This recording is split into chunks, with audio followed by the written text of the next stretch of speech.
देखो क्लास, तो आपको ये वाले पोर्शंस अंडरलाइन करने हैं।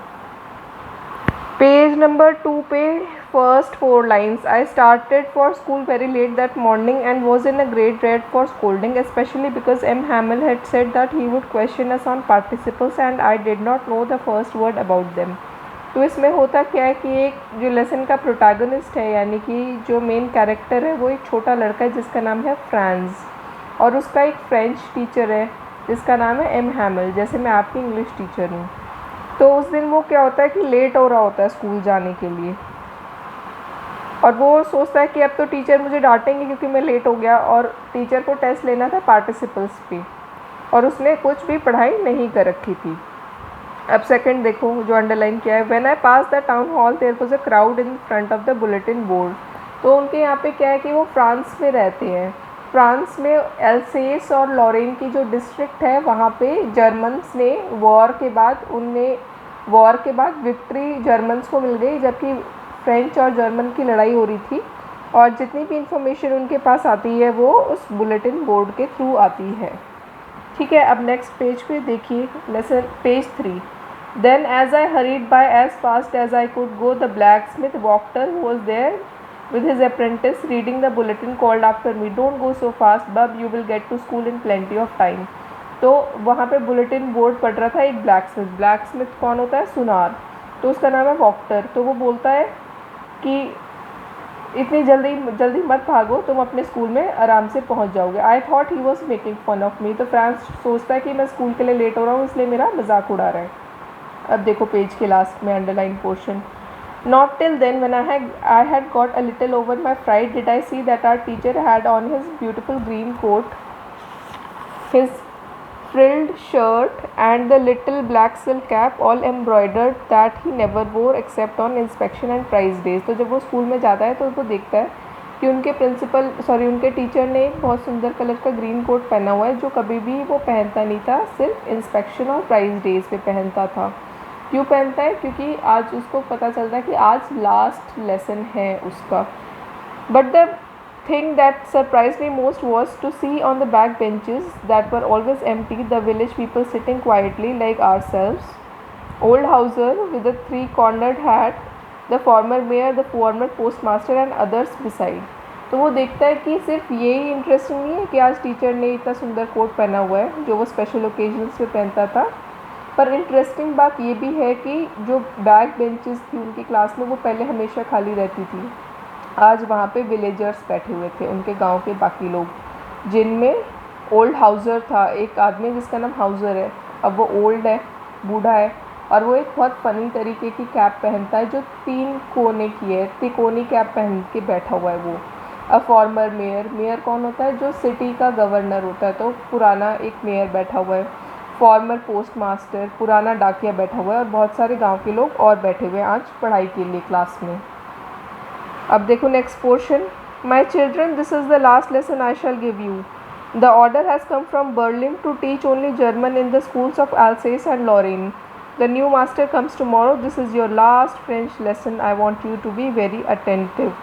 What a thunder clap these words were to me. तो उनका मास्टर अब बोलता है उनको, एम हैमल, कि बच्चों आज मैं तुम्हारा लास्ट लेसन पढ़ा रहा हूँ, क्योंकि बुलेटिन बोर्ड पे क्या न्यूज़ लगी थी?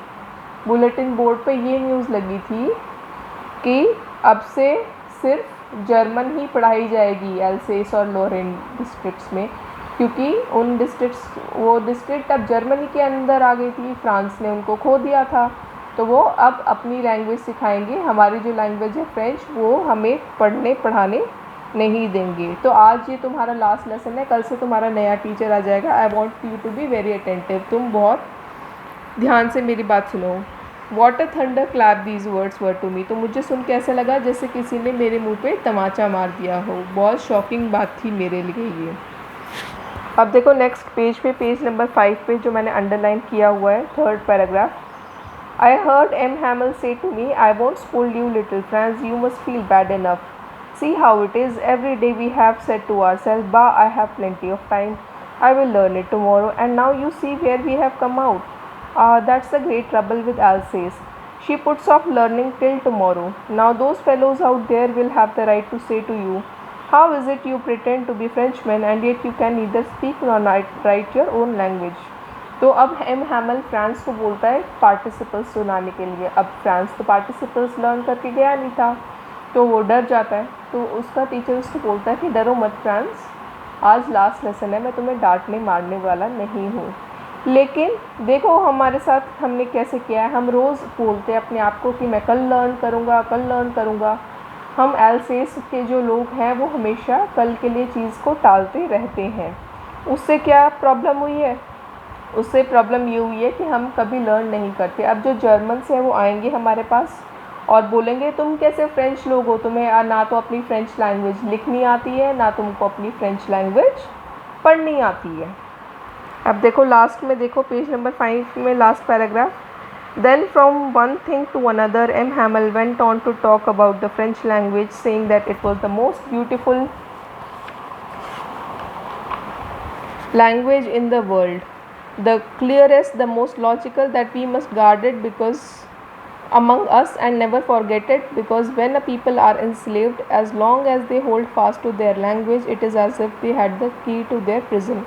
तो वो कहता है फिर फ्रेंच लैंग्वेज की ब्यूटी बताने शुरू करता है कि फ्रेंच लैंग्वेज दुनिया की सबसे क्लियर लैंग्वेज है, सबसे साफ लैंग्वेज है, सबसे लॉजिकल लैंग्वेज है। हमें उसको अपने बीच में बचा के रखना पड़ेगा, क्योंकि जब एक लोगों को एनस्लेव करते हैं, यानी कि दूसरे शासक आके हमारे ऊपर रूल करने लग जाते हैं, तो हमारी जो लैंग्वेज होती है वो हमारे लिए प्रिजन की तरह एक्ट करती है। यानी कि अगर हमें किसी ने जेल में बंद कर दिया तो हम अगर चाबी मिलेगी तभी निकल पाएंगे उससे। तो ऐसे ही अगर हमारे ऊपर दूसरे लोग आके रूल करने लग जाते हैं तो हमारी लैंग्वेज जो है वो हमारी आइडेंटिटी है, हमारी कल्चर का पार्ट है, यानी कि हमारी भाषा हमारी पहचान है, वो हमारे लिए प्रिजन की तरह है, उसको हमें अपने बीच में बचा के रखना पड़ेगा। अब नेक्स्ट देखो, that day M Hamel had new copies for us written in beautiful round hand, France Alsace, France Alsace. They looked like little flags floating everywhere in the school room, hung from the rod at the top of our desk। तो M हैमल उनको पहला काम क्या देता है? उनको नई notebook देता है जिसमें उनको कर्सिव राइटिंग करनी है, जिसमें क्या लिखा हुआ है? फ्रांस और एल्सेस। फ्रांस क्या है? उनकी कंट्री का नाम है। एल्सेस का है डिस्ट्रिक्ट है जहाँ पे वो रहते हैं। तो वो उनको कहता है इसको अच्छे से कॉपी करो। फिर अब नेक्स्ट देखो, underlined, on the roof the pigeons cooed very slowly and I thought to myself will they make them sing in German even the pigeons. ये बहुत इंपॉर्टेंट रिमार्क है। इंपॉर्टेंट क्यों? क्योंकि वो ये कहता है, अब देखो जैसे बर्ड्स हैं या एनिमल्स हैं, उनकी तो कोई लैंग्वेज नहीं होती, ना वो हिंदी बोलते हैं, ना वो इंग्लिश बोलते हैं, ना वो फ्रेंच बोलते हैं, ना वो जर्मन बोलते हैं। लेकिन अब जर्मन लोगों ने इनको ऑक्यूपाई कर लिया, इनकी कंट्री को, तो वो कह रहे हैं कि अब तुम अपनी भाषा बोलना बंद करो, फ्रेंच लैंग्वेज बोलना बंद करो, you should start speaking in German. तो वो कहता है ऐसे क्या ये पिजन्स को भी बोलेंगे कि तुम जर्मन में बोलो? ठीक है, पिजन्स तो बोल ही नहीं सकते जर्मन में। पिजन यानी कि जो कबूतर होता है वो अपनी गुटर गुटर जैसे करता है, वो तो हर देश में वैसे ही करता है। तो उसका मतलब कहने का क्या था कि फ्रीडम को कैसे कोई आके हमसे छीन सकता है। अब देखो last page, page number 8, second para. But he had the courage to hear every lesson to the very last. After the writing, we had a lesson in history, and then the babies chanted their ba, be, bi, bo, bu.